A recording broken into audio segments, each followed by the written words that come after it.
Namo tassa bhagavato arahato sama sambuddhassa. Namo tassa bhagavato arahato sama sambuddhassa. Namo tassa bhagavato arahato sama sambuddhassa. We often repeat that saying that the Buddhist teaching is all about suffering and the end of suffering, and that is the core teaching, is always aligned to that principle that human beings or all beings suffer in one way or another, and the Buddhist teaching is a way to find an escape from suffering. A great deal of our suffering as human beings is completely unnecessary. It's self-inflicted, and one of the principal ways we do that is not seeing things as they actually are, wishing for things to be otherwise than they actually are. One of the principal ways in which we do this is the vipallasa, the false or perverted view of seeing permanence in that which is impermanent. That we want things to be, we have a desire for things to be stable, lasting, unchanging. And this is a wish that will never succeed. Things are by nature inherently changeable, impermanent, constantly in flux. This is the very essence of being or existence, is a dynamic process. This is one of the core insights of Buddhism, is the insubstantiality of things. We talk about emptiness, not self. Well, these are aspects of the idea that there is no inherent self-substance. Nothing exists from its own side. Everything is a dynamic process. It's a verb rather than a noun. Things are constantly in the state of becoming. There is no actual substantial being. There's only becoming. And as soon as things come into existence, then they pass out of existence and make way for the next thing. If we bore down to the level of the Abhidhamma explanation, this is a philosophical examination of reality that sees things in terms of momentary dhammas. And a dhamma is, I like the translation point instant. It sums up the unitary, infinitesimal nature, both in space and time, of a dhamma. It's a reality of a single moment. And the paradox is that at the level of dhammas, there is no change. A dhamma does not change. A dhamma only exists for a moment. It doesn't become anything else. It ceases and makes way for the next dhamma. And what is experienced at a higher level of organization is the constant flux, the coming in and out of existence of dhammas. And the dhammas themselves are not substantial, they're empty, they're completely dynamic. They only exist as a dependent result of other dhammas. No dhamma can truly be isolated. They're all just reflections of each other. And what's experienced at the higher level of organization, where we have our experiences, is a constant flux.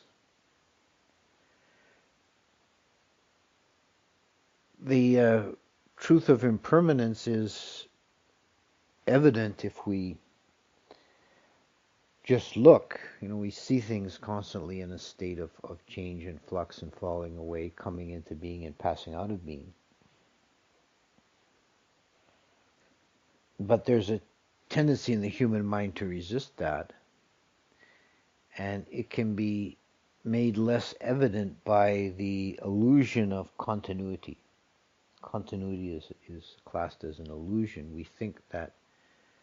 We seem to perceive that things persist in time because of similarity of subsequent moments. That the Dhamma is rising and falling in a pattern. And the pattern itself changes more slowly over time than the individual components.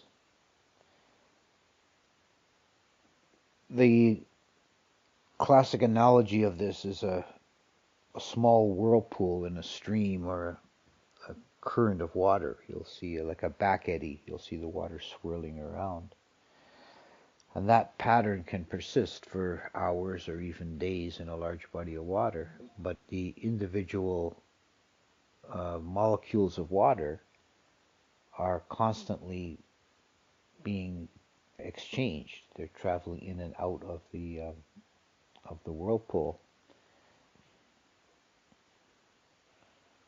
It's a very close similarity to our bodily form, which is composed of atoms and molecules that are constantly being exchanged and refreshed in relation to the outer world through respiration, through eating and elimination. We're constantly moving material through.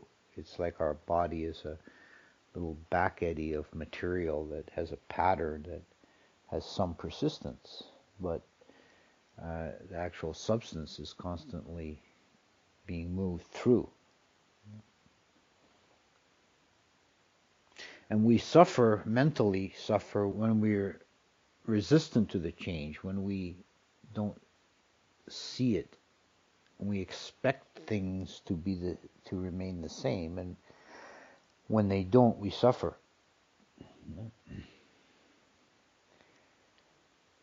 This is tied up with the vipallasa of seeing things as substantial, seeing a permanent self. This is the core delusion, is seeing a permanent self, whereas the self is non-existent.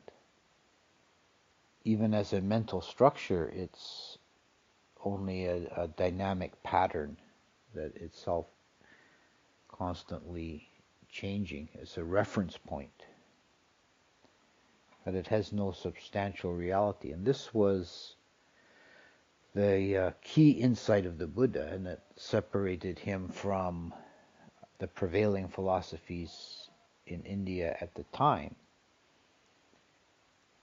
which were largely based on the idea of an Atman, a permanent, unchanging essence of all beings. A being has a Atman, a core that never changes. And if you believe in that and think in those terms, you're going to inevitably suffer, because any change is perceived as a falling away, a threat to the self. But if you see the self itself as insubstantial, as dynamic, as changing, as without any inherent reality, then this leads to a fearlessness, because there's nothing to be lost, there's nothing to be threatened, there's nothing to protect. It's all just part of a dynamic process.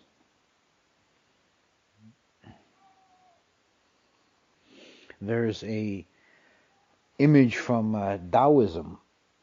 I talk about the mighty oak and the willow tree, and everybody thinks of the mighty oak is so powerful and strong, and the willow such a flimsy thing. But then when a hurricane comes, the oak is torn apart, branches are ripped off, and the willow just bends with the wind, and then when the wind ceases, it rises up again. And the saying in Tao is, go with the flow. And this is not being resistant to the process of change, but observing it, knowing it, and making your way through it, rather than fighting the current. You adapt. You allow the mind to absorb and take on the changes. All of it is constantly changing. The body is constantly changing, the mind is constantly changing, and the outer universe is constantly changing. Within samsaric existence, there's no point of stability to be found. And a great deal of the inner turmoil, the unnecessary suffering that human beings take on is trying to struggle to try and maintain some stability when there's none to be had. It's one of the aspects of suffering, is not getting what you want, being separated from the desired or not getting what you want. Parallel to that is being attached to what you don't want.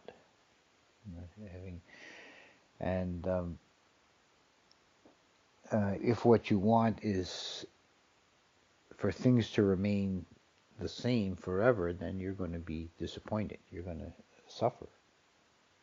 You're going to have a frustrated desire. There's a constant coming into being and falling away from being. This is just the nature of things. The impermanence as one of the characteristics, as an inherent reality of all phenomena, we can observe it at different time scales. The contemplation of death, maranasati, which is something the Buddha said we should do often, remind ourselves, which is essentially just, the essence is reminding yourself that I too shall die. This is contemplation of impermanence on the scale of a human lifetime. Now, one of the images found in the Visuddhimagga for contemplation of death is that death is like an executioner with a drawn sword that is always, your whole life is following 2 paces behind and can chop your head off at any time. You never know when he's going to strike. And there's the story of the Buddha sitting with his monks, and he asked them, how do you contemplate impermanence? And one of them says, when I get up in the morning, I always reflect, today might be my last day, I better make it count. And the Buddha said, no, you're way off. Well, what about you? And this monk says, well, when I sit down to do an hour's meditation, I think, this may be my last chance to meditate, I should make it count. And the Buddha says, well, that's getting better, but you're still not there. And then he asked the third monk, and he says, when I take an in-breath, I think I may not live to take an out-breath. When I breathe out, I think I may not live to take the in-breath. And the Buddha says, okay, you got it. That this human life is inherently precarious. There's 10,000 things that could go wrong, internally or externally. You could have a disease or an accident. The body is actually very fragile and prone to all kinds of misfortune. So that's contemplating impermanence on the level of a human life, and that's a central way, very important, and something that our culture tends to suppress. We don't want to think about death. We don't want to acknowledge its reality. Then you can contemplate impermanence on shorter time scales, like seeing it in nature, seeing things like dead leaves and so on. watching the snow melt, seeing impermanence, even though this year it's seeming to resist the idea. It is still happening. And we can contemplate impermanence on very large time scales, which is something the Buddha taught in his the Sutta of the Seven Sons, where he talked to the monks about taking two of the things that to an Indian audience would have seemed like the most stable, permanent fixtures in the universe, Mount Sindaru and the great ocean. And he said, these two shall cease. Mount Sindaru will be burnt to ash, and the ocean will dry up. So, in terms of modern thinking, we think of impermanence on geological timescales. I think when you drive by the Northwest Mountains on your way into Thunder Bay, 200 million years ago, those were gigantic volcanoes. There's constant movement of Earth and continents, oceans. Nothing remains the same on those very large time scales. There's nothing to hold on to there. But the real most penetrating view of impermanence is to look at change at the momentary level. And this is what we do, or attempt to do, with Vipassana meditation, is to look at individual moments of experience. And we see that there's nothing there that persists. There's an object rising, and mind rises to the object, and that's just a momentary flash. And then the next moment there's another object. And we can get a sense of this deep underlying reality of change and flux. And there's nothing substantial to hold on to there. Now this can be disconcerting when you begin to experience that as a reality. If you've been, as people tend to be, if you've been established with an implicit assumption of substantial reality as things having a substantial abiding existence, and then you see that it's all just falling apart as you look at it. Well, that can be upsetting and even frightening to the mind, but it's something you have to look at and get through. There's a liberation is on the other side of that. And that is, in the end, that's the point of all this. This is also important to bear in mind, that we talk about the Taoist slogan, going with the flow and seeing things as they actually are, as a way of alleviating suffering. But that's part way to the goal. That's a partial penetration. The idea is not to make yourself happy and complacent with samsaric existence, but to be realistic about it, to see it clearly as it actually is, and then have that as a stepping stone to become liberated from it, to transcend it altogether. The idea is not reconciliation with samsaric becoming, but to make an end, to transcend it, to emerge from it. Because all conditioned existence is inherently going to be imperfect, impermanent, falling apart, insubstantial. There's nowhere in that to rest, to abide. There's no sure, safe refuge anywhere in conditioned becoming. You could say that all manifestation is in its essence a kind of brokenness, that there is an inherent imperfection, and it is a constant movement of forces, because nothing is complete or perfect or harmonious, and is always striving to be so. So this is an underlying kind of tension and dynamic in things. And as long as we're caught in that samsara, it's like we're playing a game. You know? We're moving the pieces around, flipping the cards over, whatever, rolling the dice. We're moving our counter around. And a game, we're trying to optimize conditions within the game. But there's no completion, there's no perfection possible in the game. Yes. Pushing the analogy of the game a little bit, there's the image comes from an old folk song of playing solitaire till dawn with a deck of 51. This is the nature of samsaric existence. Playing solitaire with a deck of 51. You can never get completion.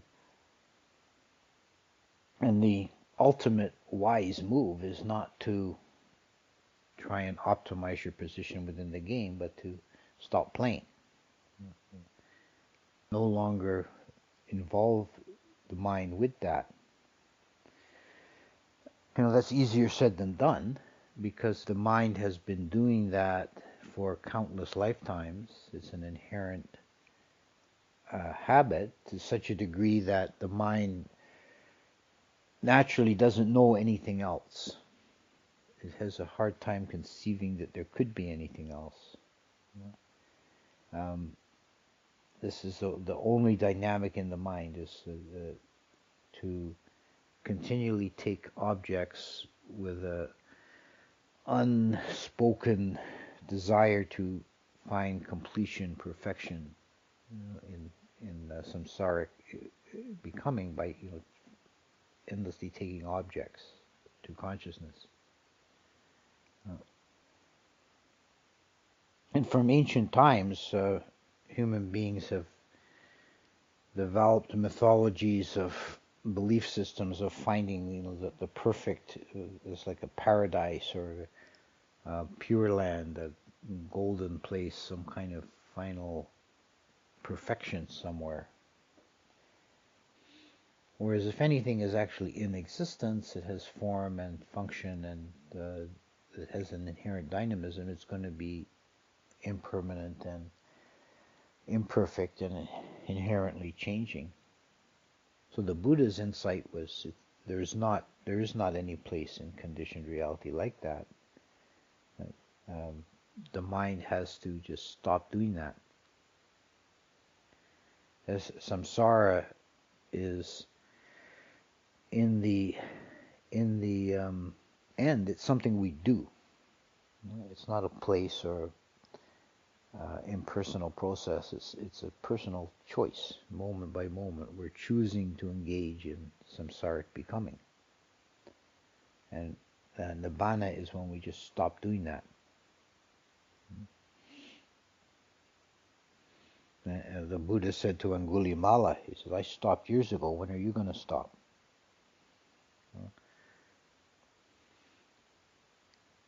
And this is the natural event of the mind. When the mind stops doing that, then the natural thing is for it to alight upon non-occurrence. And the reason we don't automatically do that is because we're habituated to this process of becoming, because our minds are confused by the vipalasas, the hallucinations, or twisted view, wrong. It's more than wrong view. It's like perverted view or twisted view. It's like crooked view. Seeing that which is suffering as pleasant, seeing that which is permanent as seeing that which is impermanent as permanent, seeing that which is empty as substantial, and seeing that which is foul as beautiful. These are the vipalasas. They're called the snares or lures of Mara. And parables given by the Buddha of hunters catching a deer with a decoy. They make an image of a deer out of wicker and put it in the middle of a clearing, and the other deer come and say, "Oh, this place looks safe. There's a deer here." And they come walking into the clearing and they're shot with bows and arrows. Hunters hiding in the bushes. And the decoy is the vipalasas made by Mara, and the hunters are Mara, and the deer are sentient beings coming to their destruction by seeing things falsely. And the Buddha said the reason why we keep whirling around from birth to death to birth to death countless times is through ignorance, through not seeing. So the effort should be to see clearly, to discipline the mind to see things in their own nature as they actually are, and penetrate into the nature of the characteristics of emptiness, impermanence, and imperfection or dukkha, to see things as they actually are and not as we would wish them to be. Take off the rose-tinted glasses and face reality as it actually is. And then the immediate benefit of that, once you are accepting of that, is then you're not constantly being disappointed. You're actually happier in your mundane existence when you see things as they actually are, because you're not expecting perfection or everlasting abidingness. Things are just as they are, and the experiences that we have in life, the sense experiences and events in the life, are a mix of painful, pleasurable, and neutral. And the neutral events, probably the majority of the mind moments, it's an effort to be clear and see them, so we don't fall into dullness and confusion. But the painful moments are inevitable in a human life. There's going to be suffering, physical suffering and deprivation and so on. And if we can see them just as they are, as natural phenomena, painful sensation, then there's still painful sensation, but the mental suffering is optional. It's an extra quality that's added on. And you can notice that for yourself if you have aches and pains in the body, from accidents or from illness, that there's a certain degree of pain there, physical pain that is a given. That's right, that's there. You have to deal with it. But there's, on top of that, there's a mental suffering that comes with mental anguish. Oh, why me? When is this going to stop? That's entirely on you. You're doing it to yourself. And if you can try and notice the sensation just as a sensation, and get away from any sense of me and mine. Step on a sharp rock and hurt my foot, then, oh, my foot hurts is different than painful sensation. And the pleasurable events in life, when you see things as they actually are, the mind is free to enjoy the pleasant moments fully as they are, perverse beings that we are, we don't allow ourselves to enjoy the pleasant moment because we're already anticipating its loss.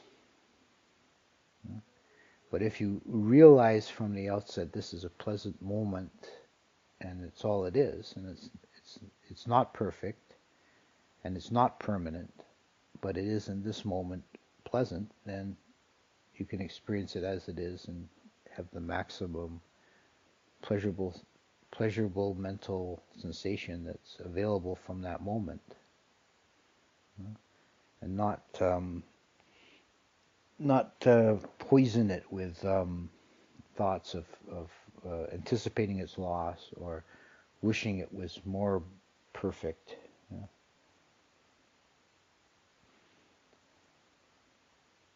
There's a story about Winnie the Pooh, a bear, that his friend Piglet asked him, "What's the bestest moment, the bestest thing?"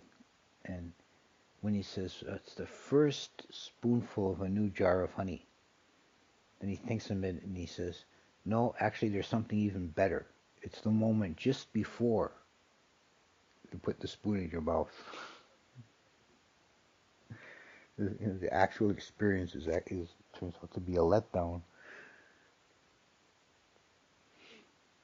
But if you can take that spoonful of honey and just take it on its own terms, as this is a moment of sweetness, sweet taste sensation, and it's pleasant abiding at this moment, then that's all it is. Then you have the maximum value of it. So if you, in general, give up any sense or desire that things ought to be permanent, that they ought to last, and resistance to changeableness and impermanence, and just deal with things as they come, then you can have this fluidity of mind and this negotiation of reality that's easy and peaceful, and eventually leads to emergence from conditioned becoming.